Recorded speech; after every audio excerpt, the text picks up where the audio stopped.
Boa noite. É chegado o momento de fazermos as nossas reflexões do livro Dias Felizes. Estaremos abordando hoje o capítulo 34 do livro. E esse capítulo 34, intitulado O Convite do Mestre, está contido no desenvolvimento de uma passagem do Evangelho, quando na carta aos Efésios, o apóstolo Paulo diz: rogo-vos, pois eu, o prisioneiro no Senhor, que andeis de modo digno da vocação a que fostes chamados. Mas antes de entrarmos no nosso tema propriamente dito, vamos fazer aqui uma breve reflexão em torno de uma mensagem do Espírito Emmanuel.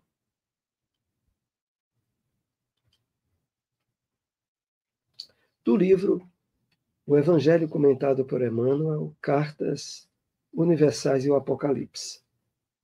A passagem da primeira carta de João, capítulo 4, versículo 6, que nos diz o seguinte, separamos apenas um parágrafo.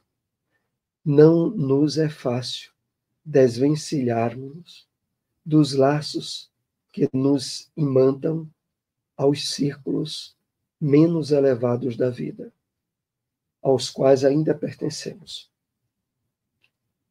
Apesar de nossa origem divina, 1000 obstáculos nos prendem à ideia de separação da paternidade celeste. Então vamos aqui fazer algumas reflexões em torno dessa passagem que Emmanuel nos traz. Então, Emmanuel ele é bem claro ao dizer dessa dificuldade que todos nós trazemos, que é libertarmos-nos dos laços que nos imantam aos círculos menos elevados da vida. Mas o que é mais impactante, aos quais ainda pertencemos. Há todo um trabalho de despertamento espiritual, de ressignificação dos valores da vida, que se tornam pré-requisito para nos libertarmos de nosso passado delituoso. A questão toda é os vínculos que ainda jazem no nosso inconsciente e que nos prendem em muitas circunstâncias e situações a atitudes de desequilíbrio normalmente precipitadas, aonde percebemos certas imposições provenientes do nosso inconsciente, por ausência desse trabalho mais profundo de libertação.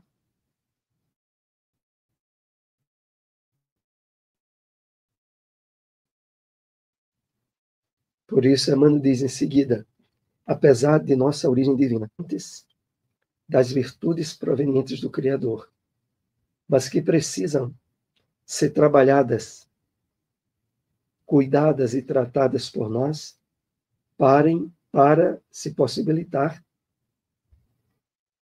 os frutos que mais adiante irão advir.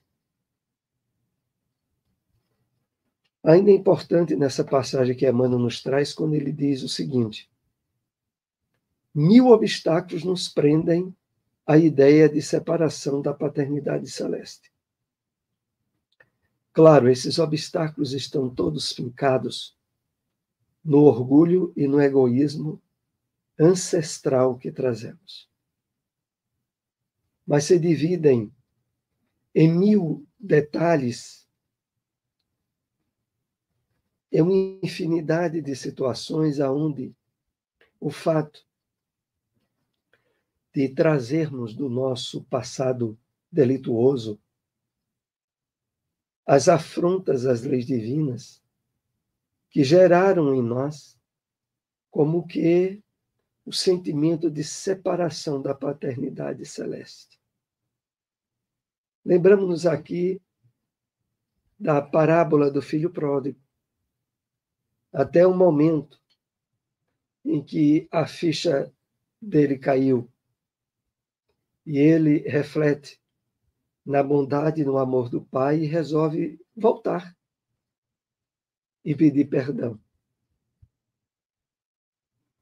Ali, a parábola expressa o momento em que a ficha caiu. A ficha, aqui simbolizamos essa ideia proveniente das raízes do egoísmo, de nos acharmos separados da paternidade divina, quando ela sempre está presente e atenta aos movimentos de retorno, à harmonia com as leis divinas, para nos amparar e nos dar todo o apoio de superação. Vamos então abordar a nossa temática dessa noite, o convite do Mestre, como havíamos citado na introdução, se refere, mais adiante nós iremos perceber, a uma ligação com essa passagem de Efésios capítulo 4, versículo 1. Rogo-vos, pois eu, prisioneiro do Senhor, seu apóstolo Paulo dizendo, escrevendo aos Efésios, que andeis de modo digno na vocação a que fostes chamados. Então, o homem na terra tem buscado há séculos imortalizar as suas obras nos mármores transitórios das obras passageiras, esquecendo que a única forma de perdurar qualquer iniciativa da inteligência e do sentimento é discernir se a obra é de importância imortal ou efêmera.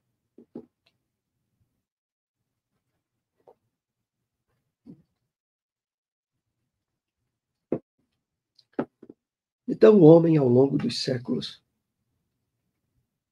tenta utilizar-se de meios físicos para expressar a sua passagem, a sua ação na vida na Terra. Quando, na verdade, a única forma de ele, de fato, conseguir isso seria atuando e agindo naquilo que constitui material de seu espírito imortal.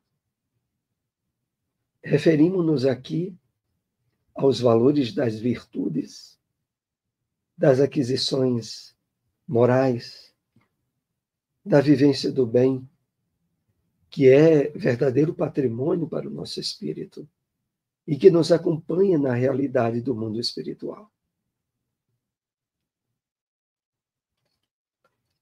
Somos, sim, capazes de legar ao universo incontáveis obras imortais, quando oferecemos à vida um coração mais puro e iluminado. O ser humano está convidado a imortalizar a própria espiritualidade nas leis imutáveis da criação. Então, aí está o único caminho, o único roteiro para que, de fato, possamos estabelecer obras de cunho imortal. É na nossa alma, é no nosso espírito, é no nosso sentimento. Mas, sobretudo, ao trabalharmos as virtudes que se estabelecem na pureza e na iluminação de nosso espírito. E é exatamente a isso que o Evangelho de Jesus, redivivo pela doutrina espírita, que é o Consolador prometido, nos possibilita amplamente. Cada conquista da alma no progresso sem fim, do aprimoramento, é contribuição elevada na arquitetura cósmica, edificando os padrões vibratórios superiores, que contribuem na ascensão dos mundos, sistemas, galáxias. Então, analisemos aqui mais detidamente. Cada conquista da alma no progresso sem fim, mas do aprimoramento do seu burilamento íntimo, dos seus esforços de progresso interior, é contribuição elevada na arquitetura cósmica, edificando os padrões vibratórios superiores. De fato, através da fomentação do esforço, da criação de pensamentos elevados, que abrem campo para o estabelecimento e conquista das virtudes, dos sentimentos bons, nós passamos a estabelecer campos vibratórios, influência magnética e espiritual em torno de nós e que alcançam não só as pessoas que fazem parte do nosso convívio, alcançam e marcam, inclusive, objetos materiais que sofrem um impacto vibratório elevado, do qual estejamos nos nutrindo e expandindo de nós. Apenas para lembrarmos, da chamada mediunidade de psicometria, aonde há uma leitura de objetos, de imagens que fizeram parte, de certa forma, afetiva de alguém, as impregnações vibratórias da pessoa jazem nos campos atômicos, nos campos da matéria que compõem esses objetos que estiveram, de certo modo, ligados a nós. Então, edificando os padrões vibratórios superiores que contribuem na ascensão dos mundos, sistemas e galáxias. Ao ouvirmos o convite do apóstolo se reportar à condição de prisioneiro do Cristo, significa que todo espírito, quando encontra as diretrizes da vida, guiados pelo roteiro de um espírito crístico, a ele se submete, por sentir a liberdade que essa ligação lhe causa na própria intimidade.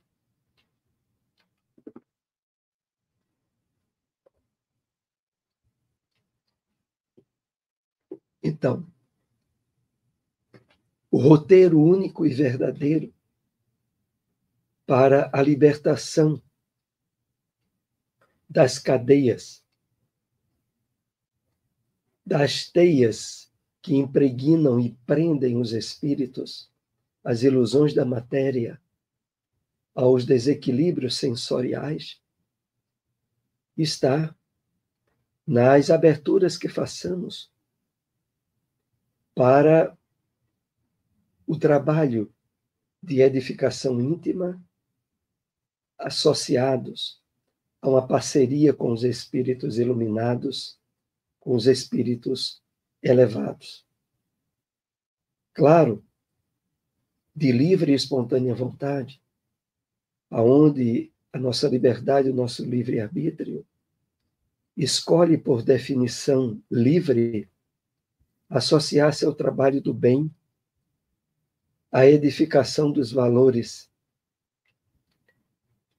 do Evangelho de Jesus, que passam a ter um significado e uma atuação vibratória em nós, bem definidora dessa nossa busca da verdadeira liberdade.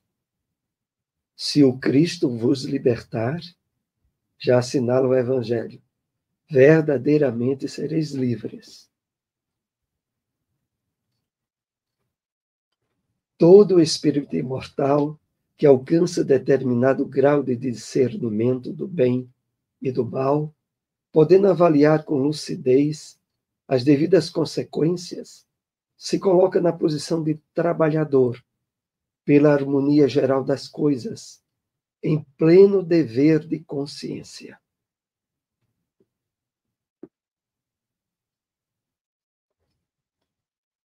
É nessa situação que o Espírito Honório nos convida a refletir.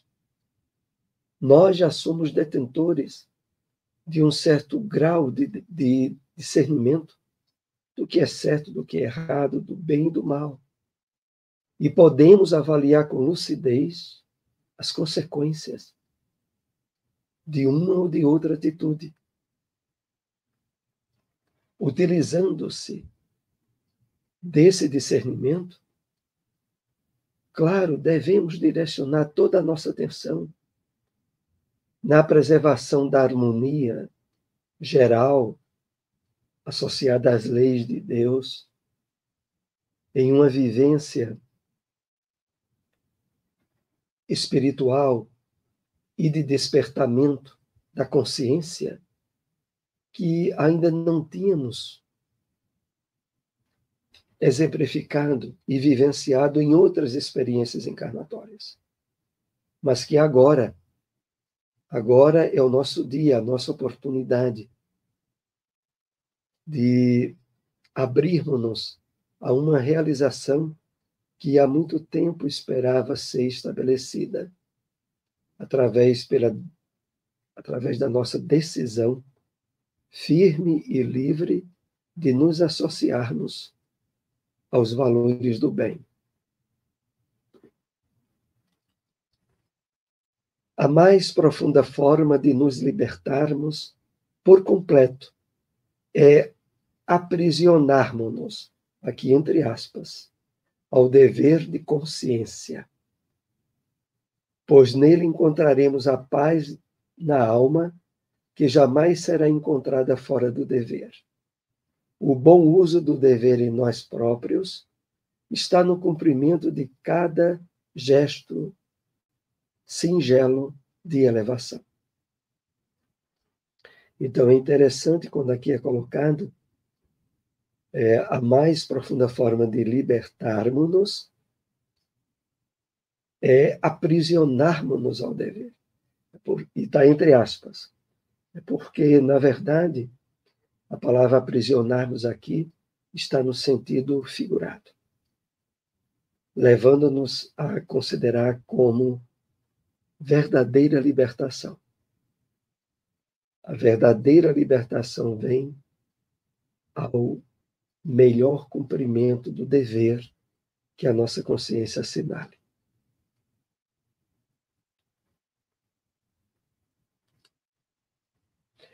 O convite do Mestre é para a concretização expressiva das elevadas conquistas na alma como legado imortal. Aqui começa a referência bem clara ao tema do capítulo. O convite do Mestre é para a concretização expressiva das elevadas conquistas da alma como legado imortal. Sabedores de que as nossas tendências são quase sempre uma busca para as aquisições exteriores, é valioso que cultivemos a atenção aguçada aos nossos propósitos imortais. Realmente, ao longo de inúmeras encarnações, nossa atenção e cuidados estiveram sempre voltados para as questões de ordem exterior, de ordem material. Normalmente atribuindo a elas as possibilidades de usufruirmos de felicidade, de paz. Mas agora isso está mudando. Nós estamos aprendendo cada vez mais a procurar esses valores em nós. Como Jesus já assinalava, o reino de Deus está dentro de vós. As possibilidades reais de paz, de felicidade, é um trabalho íntimo é um trabalho de conquistas interiores. E é exatamente nessa direção o convite de Jesus. Na exata consciência das conquistas da alma que estejamos agora empenhados em realizar. No final, quando diz aqui, é valioso que cultivemos a atenção aguçada aos nossos propósitos imortais. A cada dia, o espaço que somos chamados a dedicar à reflexão, à meditação, à prece, à conexão com os objetivos superiores da nossa encarnação, na vivência do bem e da caridade. É desse modo que nós estaremos cuidando e tratando dos propósitos imortais da nossa reencarnação. O convívio com as lições imorredoras do Evangelho de Jesus é alicerce seguro para as bases de um novo padrão de consciência, erguido pela argamassa da verdade. Então, nós precisamos desse convívio diário com as lições imorredoras do Evangelho de Jesus. Porque deste modo nós estaremos construindo bases, alicerces firmes para um novo padrão de consciência que passamos a expressar em nós.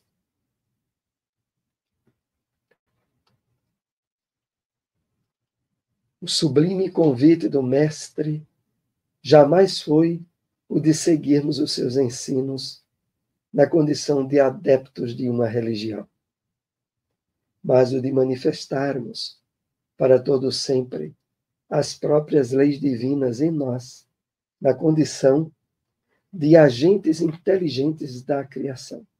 Aqui vale assinalarmos alguns pontos a mais de reflexões. O sublime convite do Mestre jamais foi o de seguirmos os seus ensinos na condição de adeptos de uma religião. De fato, nós sabemos que a revelação espírita, que é a presença do Consolador prometido por Jesus na Terra, tem por base o tripé: ciência, filosofia e religião. Só que a religião, que é tratada, inclusive, com base no próprio Evangelho segundo o Espiritismo, é uma religião que se diferencia de todas aquelas que se conhecem na Terra. Porque é a religião, em termos de essência, mais profunda,